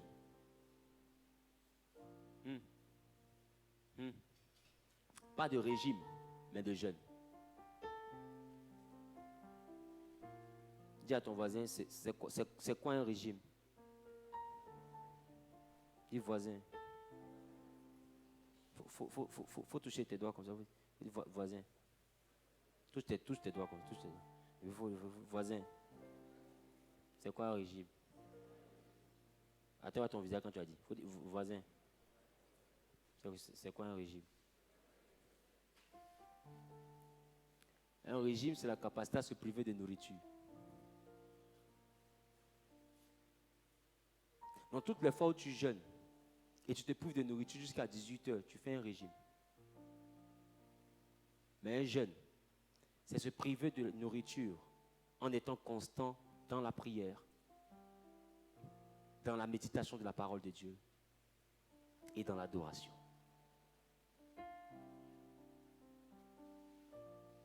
Si tu fais des jeûnes de 6h à 18h et tu n'as pas de temps de prière, tu n'as pas de temps pour lire la parole de Dieu, tu n'as pas le temps pour adorer Dieu, tu es en plein régime. Ça fait un. Qui a beaucoup fait le régime? Un temps de jeûne doit être alimenté par des temps intenses de prière. Le jeûne n'est pas se priver de nourriture, c'est être dans la présence de Dieu. En réalité, c'est préférer Dieu à la nourriture. C'est ça le jeûne. C'est que j'aime la nourriture, mais je veux préférer Dieu aujourd'hui à la nourriture. Donc je mets Dieu à côté, je mets la nourriture à côté et je mange Dieu. Donc Dieu devient ma nourriture. Et comme j'ai beaucoup faim, alors qu'est-ce que je fais? Je mange beaucoup Dieu. Et pour manger beaucoup Dieu, qu'est-ce que je fais? Je le mange sous forme de parole, je le mange sous forme d'adoration, je le mange sous forme de prière. Alors je jeûne. Je ne mange plus le foufou, je mange la prière. Je ne mange plus la bouillie. Je ne bois pas la bouillie plutôt, mais je bois la parole de Dieu. Et c'est ça qui devient ma nourriture durant la journée. Je dis de me priver d'une nourriture physique pour me nourrir d'une nourriture spirituelle. Donc aussi longtemps que je ne fais que me priver de nourriture, je ne jeûne pas. Parce que Jésus dit, l'homme ne se nourrira pas seulement de pain, mais de toute parole qui sort de la bouche. Donc l'homme se nourrira aussi de ce qui vient de Dieu. Donc le jeûne, c'est la capacité à ne plus se nourrir de pain, mais de se nourrir de l'autre nourriture que Jésus a présentée. La parole de Dieu, la présence de Dieu. Donc un jeûne où tu n'as pas la discipline de prière n'est pas un jeûne, c'est un régime.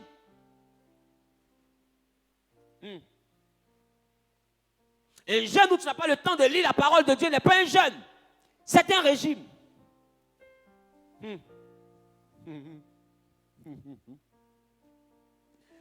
Ah, j'aime ce silence. C'est trop magnifique ce silence. Tu ne peux pas comprendre combien de fois tu es beau dans ce silence. Un jeûne, c'est la capacité à rester dans la présence de Dieu, bien qu'ayant fait, et à trouver son refuge et son réconfort dans la présence de Dieu.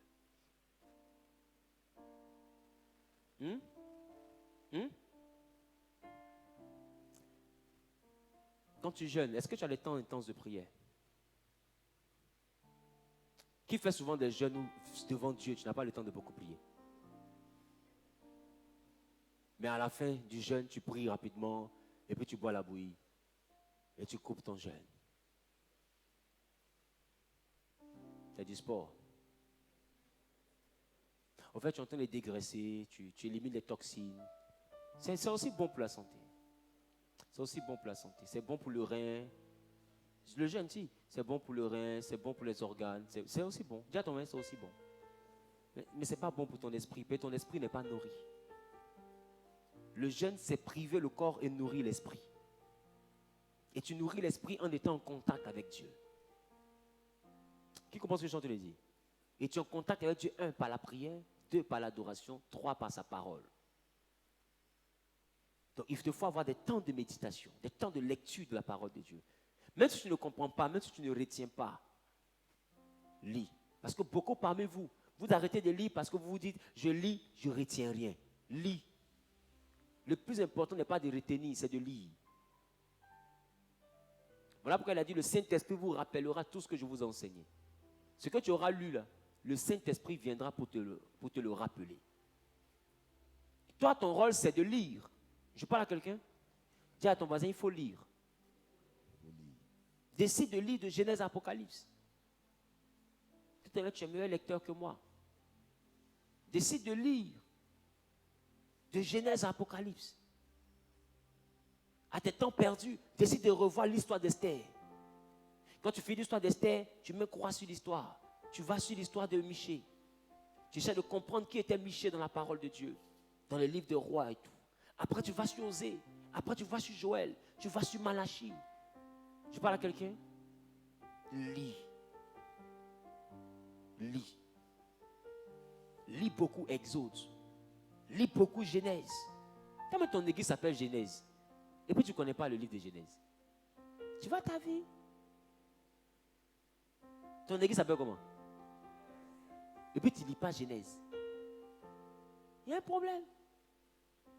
Qui remarque que les enseignements que je donne sont majoritairement posés sur des versets de Genèse. On va beau tourner, on retourne dans Genèse. Parce qu'on s'appelle Genèse. Vous ne comprenez pas quoi? Et laisse-moi te dire, c'est Genèse qui a engendré les autres livres. Tous les autres livres là sont venus à cause de Genèse. Si tu as bien compris Genèse, tu comprendras tous les autres livres.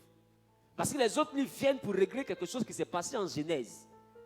Et Genèse est plus profond que ce que tu as lu. Même moi-même qui te prêche là, quand je lis Genèse, je comprends d'autres choses encore. Là, on entend le parler de Isha et de Ézère. On entend de découvrir que femme n'est pas Ézère, femme n'est pas être semblable. Il y a tellement de choses dans le livre de Genèse. Lis Apocalypse. Lis les épîtres. Cultive-toi. N'ouvre pas ta Bible seulement quand tu viens le dimanche à l'église. Et là encore, c'est ta tablette. C'est ton portable. C'est bon d'avoir ces choses. Non, ma Bible est dans ma tablette. C'est bon d'avoir ces choses. Là, au moins, j'ai ça partout. C'est bon. Mais pourquoi à chaque fois que tu ouvres ton téléphone, tu vois la Bible, mais tu cliques sur TikTok qui est à côté de la Bible? Tu ne cliques jamais sur la Bible.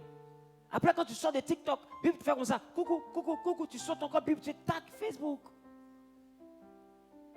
Et puis Bible regarde TikTok, comme ça. Toi, tu es encore ici. Tu ne vas pas te supprimer. Et non, Bible dit non. Si elle sort de Facebook, elle va venir chez moi. Et tu sors de Facebook. Et puis Bible regarde TikTok. Je t'ai dit qu'il y a un temps pour toutes choses. Et tu ouvres Bible. Et Bible est content. Et puis tu dis, ah, c'était une erreur. C'est Instagram, il voulait ouvrir. Et on refait Bible. Bible font ça. Yeah. Si tu fais ça, il te dit non. Tu ne sais à rien. Attends dimanche, tu vas te télécharger encore.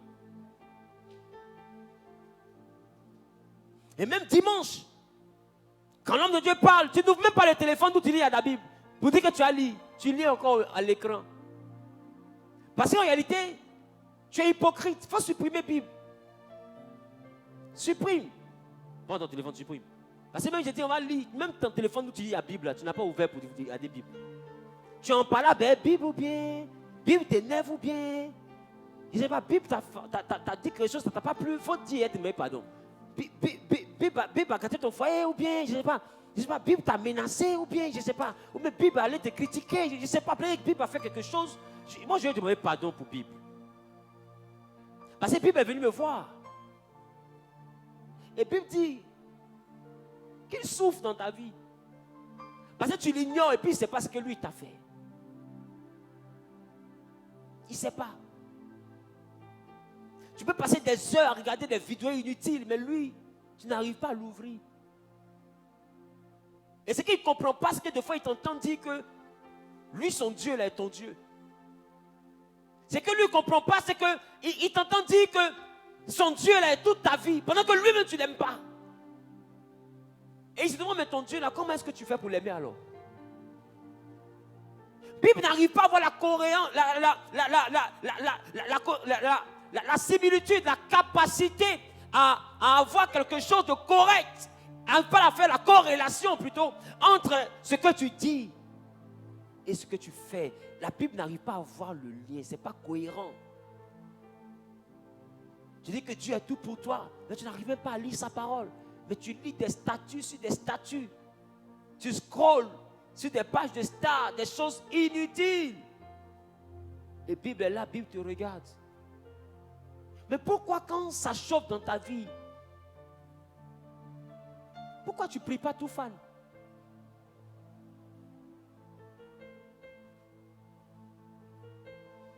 Quand ça chauffe dans ta vie, hein? Pourquoi tu ne pries pas pourquoi tu pries pas ça? Il faut prier.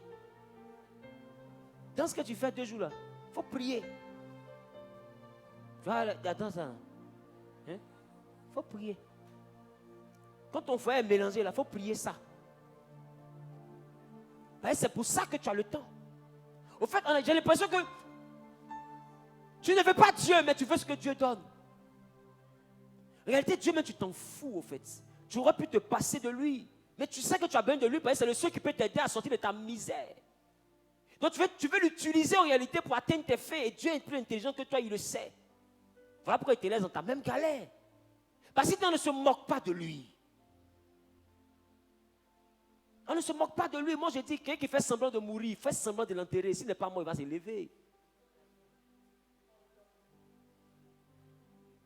C'est pourquoi, remarque, Dieu fait semblant de te bénir. Parce que toi et puis lui, là, il n'y a pas gamme de sincérité, il y a gamme de semblant. Donc remarque, les bénédictions viennent où tu es saisi, paf, ça disparaît. Les opportunités où tu es saisi, paf, ça disparaît. L'argent où tu es réalisé, pouf, ça s'ouvre dessus. Comme si tu ne sais pas où tout rentre. Mon ami, c'est Dieu qui se moque de toi parce que tu te moques de lui.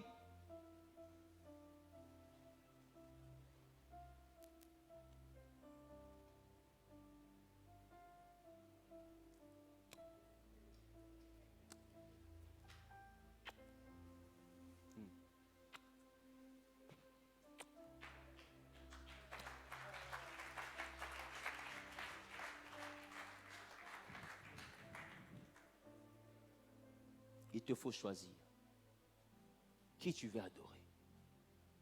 Parce que tu adores les vidéos. Et c'est vrai. Lui là, j'adore ses vidéos. Lui là, j'adore ses vidéos. Lui là, j'adore ses posts. En réalité, tu vois qui tu adores. Tu n'adores pas Dieu. Parce que là où tu adores, là, c'est là-bas que tu passes ton temps. Et puis là où se trouve ton cœur, c'est là-bas aussi est ton trésor. On a des chrétiens qui sont pingres à l'église, mais qui donnent lions dans les directs. Quelle misère. C'est-à-dire qu'eux, ils ont plus besoin de ton argent que nous. Nous, on prend ton argent pour faire croisade. Nous, on est escrocs. Eux, ils prennent ton argent pour faire striptease. Et ils sont bien. Et toi, tu dis que tu es chrétien, mais tu es maudit. Si, tu es maudit.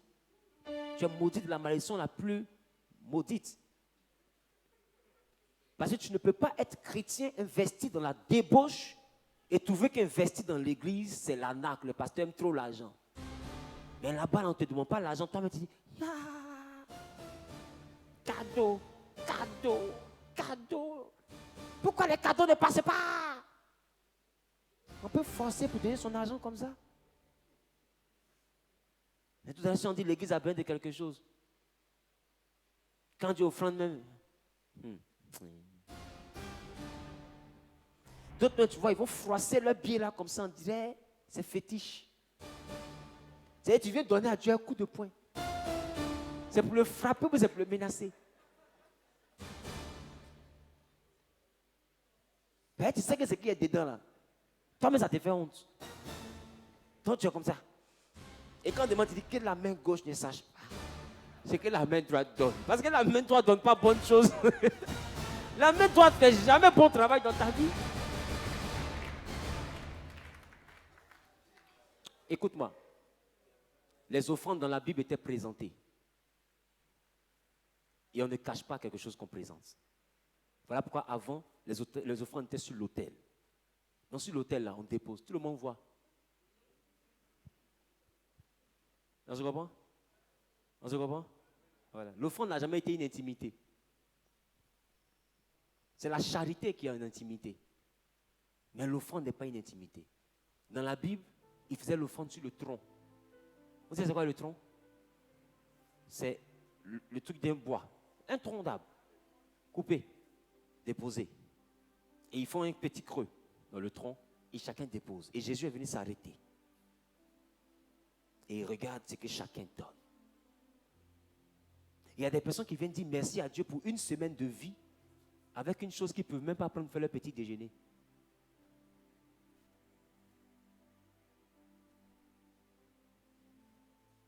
Tu donnes plus à la CIE qu'à Dieu qui t'a protégé.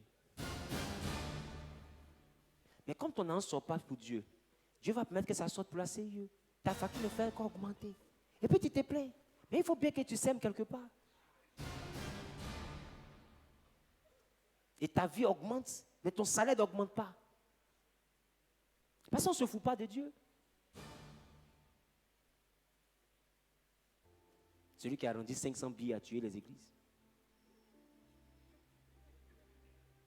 Le billet le plus célèbre à l'église s'appelle 500. Quand le chrétien donne 500, c'est qu'il a trop fait pour Dieu. S'il veut tuer même, il a fait 1000 francs. Quand Dieu doit le féliciter, il a donné 2000. S'il a donné 5000 et 10 000, acclamons le Seigneur.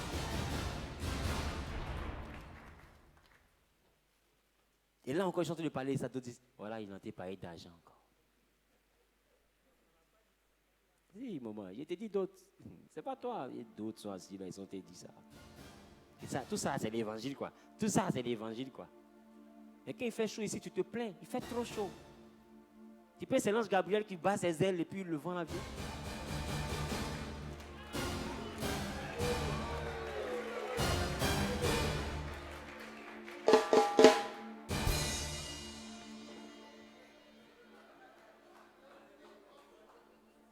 La prédication est gratuite, mais il faut l'argent pour servir Dieu aujourd'hui.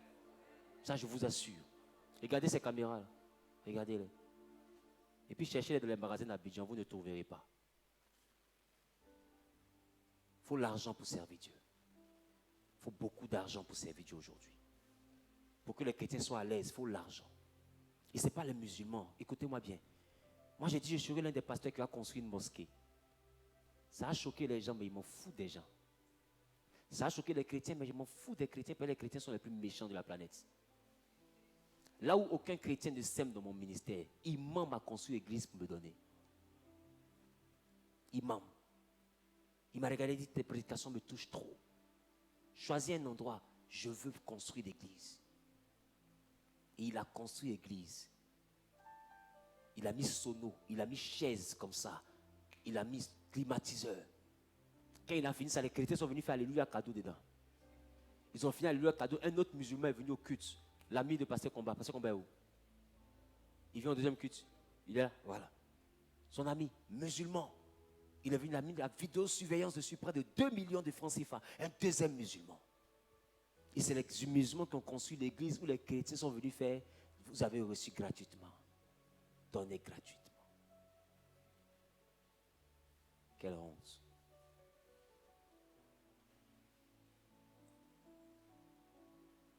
C'est-à-dire que même les musulmans savent apprécier la grâce. Mais toi, tout ce que tu sais faire, il prêche bien d'elle. Son message me touche. Pourquoi tu ne payes pas son micro? Pourquoi tu ne dis pas homme de Dieu? De toute façon, tes messages nous bénissent là. Voilà ma participation pour les passes Internet. Parce que passe Internet, à mon oncle ne travaille pas là-bas. Bien dit. Puisque tu reçois un cadeau par Internet, au moins facture d'Internet là, il faut te souvenir de ça. Et tu es sur YouTube. Le son du direct. Les câbles que tu as mis par DHL là, c'est pas encore arrivé. Quand ça va arriver, le son sera bien. Je ne sais pas. Je ne sais pas. Expliquez-moi pourquoi les chrétiens sont devenus comme ça. On fait ce qu'on peut. Si ça ne t'arrange pas, fais des Western Union pour qu'on améliore. On me dit, je suis trop fâché parce que le son, hein, le direct se coupe trop. Voici 5 millions. Vraiment, paye la collection pendant 6 mois. Et si ça se coupe encore, convoque-moi la police. De toute façon, ça a passé. Passé même là. C'est étonné. Maintenant en commentaire, Amen, papa, vérité, là, vas-y. Ils sont 7-5. Amen, papa, vérité, prêche. Coupez-moi le direct là-bas d'abord.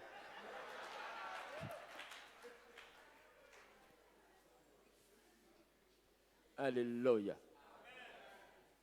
D'autres me sont devant, ils parlent mais en commentaire, tu vois leur visage. On n'a plus d'image, on n'a plus d'image.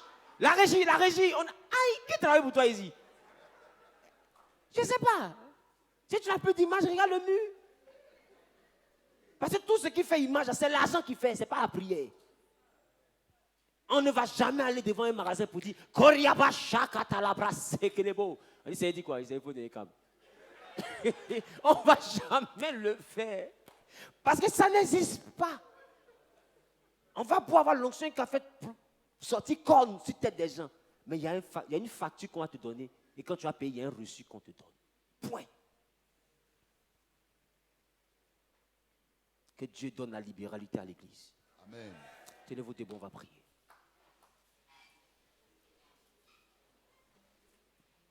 Dis avec moi, Seigneur, fais-moi penser à ton œuvre.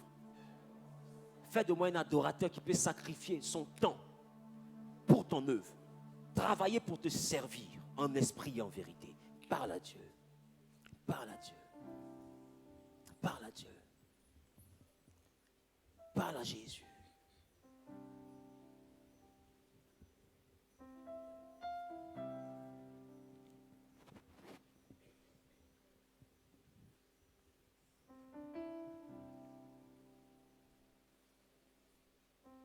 Prie, parle à Dieu. Parle à Jésus.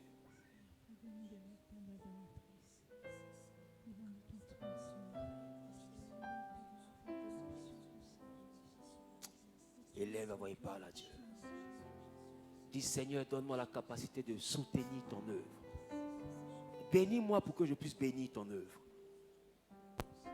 Bénis-moi pour que je puisse soutenir ton œuvre. Fais de moi un homme, une femme sur qui ton œuvre pourra compter. Sur qui tes serviteurs pourront compter.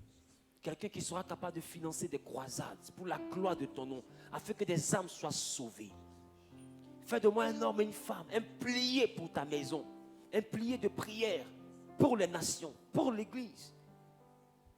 Un plié dans le jeûne pour les nations, pour l'église. Bénis-moi pour que je sois capable de t'honorer avec ce que j'ai. Il lève la voix et parle à Dieu. Il lève la voix et parle à Dieu.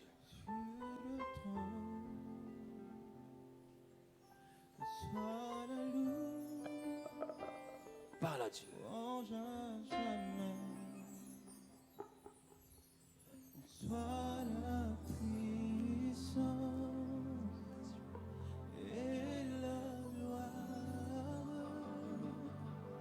Merci Jésus. Quelqu'un dit Amen bien. Quelqu'un dit Amen bien. Si Dieu t'a mis à cœur d'honorer ta dîme ou bien d'honorer tes offrandes, tu viens devant rapidement à faire le service des dîmes. Si tu es connecté à Internet, que tu veux contribuer à l'avancement de l'œuvre de Dieu par tes offrandes ou bien par tes dîmes, le numéro de téléphone est affiché à l'écran. Comme à notre habitude, tu peux simplement contacter le numéro que tu vois à l'écran et tu pourras faire ton don, prélever ta dîme ou même faire ton offrande selon que Dieu te mettra à cœur.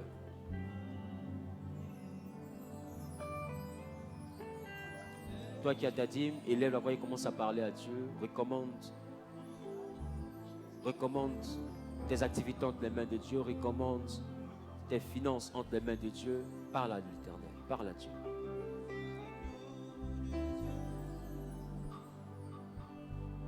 Ce que Dieu a fait pour moi,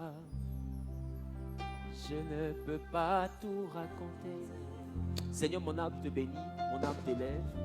Merci pour la dîme de tes serviteurs et de tes servantes. Merci pour les offrandes de tes serviteurs et de tes servantes ici dans cette salle, comme connectés au réseau. Je prie que tu bénisses les uns et les autres. Je prie que ta grâce et ta faveur soient posées sur la vie et sur l'entreprise de tout un chacun de nous. Et que tu donnes à chacun de prospérer pour que nous deviennons des pliés pour ton œuvre. Seigneur, bénis chaque membre de cette assemblée.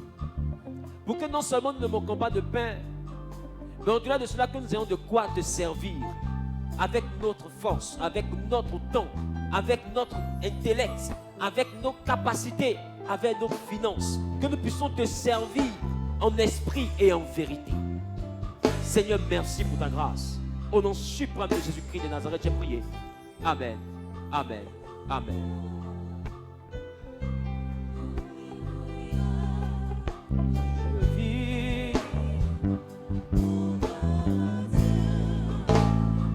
Par lui, je vis. Ah, je vis. Je vis. Oh, gloire à Dieu. Alléluia. J'ai une bonne nouvelle pour vous. Le samedi prochain, hier nous avons eu plutôt le moment avec les couples et c'était un moment très bénissant et nous avons été enrichis par le Saint-Esprit et c'était un moment vraiment particulier. Qui a été béni par ce moment était là, que l'Éternel vraiment vous bénisse et je sais que c'est le commencement de quelque chose d'extraordinaire avec Jésus. Alléluia, tu n'as pas dit Amen? Tu n'as pas dit Amen? Le samedi prochain, samedi 8, nous avons un autre événement. L'événement va pour cible les hommes et les femmes d'affaires, des personnes qui veulent se réaliser, aller à un autre niveau avec Dieu et veulent réellement vivre des choses extraordinaires avec le Seigneur, mais constatent que à beau avoir de l'argent, que ce soit des millions, que ce soit des centaines de mille, mais n'arrivent pas à se réaliser ou bien n'arrivent pas à économiser. Ces personnes-là rencontrent des difficultés, pas dans la capacité à avoir, mais surtout dans la capacité à conserver et à multiplier. Et ça devient un problème. Et beaucoup sont dans une sorte de frustration, beaucoup sont dans une forme réellement de difficultés, ne sachant pas réellement comment sortir de cette impasse. Et d'autres même veulent aller à un autre niveau de leurs affaires, mais n'arrivent pas à y accéder. Nous avions des masterclass fermées qui sont sous conditions, qui sont payantes, mais ces événements de samedi sont uniquement pour l'église locale et sont gratuits. Et c'est uniquement sous carton d'invitation et les cartons d'invitation sont donnés gratuitement. D'accord? Gratuitement. Et c'est pour les hommes et les femmes d'affaires. Donc ce samedi, nous serons ici à partir de 18h et ce jusqu'à 21h. Et nous aurons un rafraîchissement comme hier. Nous aurons un rafraîchissement et à la suite, nous aurons un enseignement. Et ça sera quelque chose qui, je sais, te fera du bien et donnera un nouveau coup de boost à réellement ton domaine professionnel. Parce qu'être chrétien, c'est aussi impacter la société. Être chrétien, c'est aussi prospérer dans les affaires. Être chrétien, c'est aussi monter dans les affaires. Écoute-moi, moi je crois en une église qui peut avoir de l'impact seulement que si les membres sont impactants. Il faut que tu aies de l'impact, que ce soit dans ton commerce, que ce soit dans ta maison, dans tes activités. Tu dois avoir de l'impact. Tu dois être capable de monter et de rayonner dans ton domaine d'activité. Quelqu'un n'a pas dit Amen bien. Donc il est important que tu récupères ton carton d'invitation. Je crois qu'il doit nous rester 96 invitations. Et c'est pour les hommes et les femmes d'affaires. Amen. Amen. Si tu es encore à l'école, pardon. Il ne faut pas venir nous fatiguer par les compassions de Christ. Ce n'est pas parce que c'est cadeau qu'on va se lever et puis on vient en prendre pendant qu'on est en terminale, en troisième. Si tu es en terminale, va étudier. C'est bientôt les examens. Va étudier. Laisse les affaires pour le moment. Va étudier. Amen. Quelqu'un m'a dit Amen bien. Amen. Je parle d'hommes et de femmes d'impact. C'est-à-dire des personnes qui sont en activité, des personnes qui veulent aller à un autre niveau de leurs affaires, des personnes qui veulent monter à un autre niveau de leurs affaires. Alléluia. C'est de ces personnes-là que je parle. Amen. Donc vous allez voir tout à l'heure le pasteur Clarisse. Elle va venir devant et elle va avoir la capacité de vous remettre vos cartons d'invitation en sachant clairement ton nom, ton prénom, ton contact, mais surtout tu fais quoi? Comme affaire là, tu fais quoi? Voilà, c'est cadeau. C'est gratuit, mais ce n'est pas cadeau. C'est tu fais quoi là qui te donne le droit d'avoir un carton? Voilà. Je fais quoi? Et par rapport à ça, on te donne le carton parce que, je suis dans le BTP, je suis dans... Comment est-ce que je te dit? Je suis dans temps, je veux monter à un autre niveau. Et en fonction de cela, tu auras ton carton d'invitation. Et je rappelle que c'est totalement gratuit. Alléluia. Nous aurons le samedi prochain un événement qui va concerner tous ceux, toutes celles qui sont encore dans le milieu scolaire, principalement en classe d'examen et tout. On va pouvoir prier avec elles, avec ces personnes-là plutôt. On va pouvoir prier avec elles et puis recommander leur année scolaire, leur examen, leur fin d'année entre les mains de Dieu afin que Dieu puisse les aider à réussir. Alléluia. Amen. Mais chacun dans son palier a une étape dans laquelle plutôt il se trouve. Amen. Donc, dis à ton voisin, reste dans ton étape pour le moment. Alléluia. Amen. Pendant qu'ils sont tous les paliers, il y a beaucoup de jeunes qui sont là. Vraiment, ça sera quelque chose de bien. Ça nous apprend à monter, mon ami. Va étudier. Amen. Il faut laisser escalier là. Va étudier. Amen. Quand c'est le temps d'étudier, étudie. Il y a un temps pour toute chose. Tu ne veux pas vouloir étudier et puis chercher l'argent en même temps. Tu risques de laisser l'étude sur le chemin de l'argent. Qui commence à chanter les dit? Il y a beaucoup de jeunes comme ça qui ont voulu chercher l'argent en étudiant. Finalement, ils sont retrouvés loin de l'école. Aujourd'hui, tu ne le sais pas, tu ne le sens pas. Mais dans 5 ans, dans 6 ans, dans 10 ans, tu comprendras que tu as détruit ta vie. Tu réaliseras que tu as détruit ta vie. Parce que tu as voulu être riche avant le temps. Tu as voulu être indépendant avant le temps. Et aujourd'hui, beaucoup, terminal, ils s'échappent. BTS, ils s'échappent. Mais BTS aujourd'hui, c'est devenu bat-toi seul. Hein. Ce n'est plus brevet de technicien supérieur. Hein. BTS est devenu B, bas. T, toi. S, seul. Donc si tu as BTS, tu n'es pas encore diplômé. Parce qu'il y a des gens qui ont BTS qui sont assis par terre là. Tu ne peux pas les compter. Je parle à quelqu'un. Amen. À Genèse ici, élevez le niveau. Élevez le niveau. Amen. Amen. Que Dieu te bénisse. Amen. Voilà. Donc, je vous souhaite une excellente fin de journée et je vais prier pour la semaine. Tiens-toi debout, je prie le Seigneur. Nous avons le rendez-vous de mercredi qui est dédié à la victoire sur les oppressions. C'est le moment de grande prière, d'autodélivrance. Et c'est le mercredi de 18h à 20h30. Et tu es invité. Je prie. Tu es Dieu d'Abraham, d'Isaac et de Jacob, Père éternel, dans le nom de Jésus-Christ de Nazareth.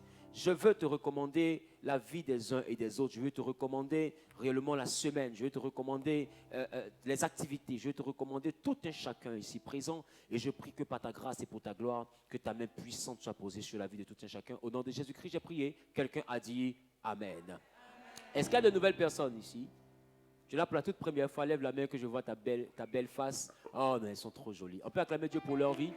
Prenez rapidement vos affaires, les nouvelles personnes. Prenez rapidement vos affaires. Et vous allez voir au niveau des ruelles, vous allez voir des frères et des sœurs qui sont très très bien habillés. Et ces personnes vont vous conduire, histoire également de savoir les nouvelles qui vous envoient vers nous, de savoir aussi vous accueillir, vous donner un rafraîchissement. Suivez-les rapidement et que l'Éternel vous bénisse.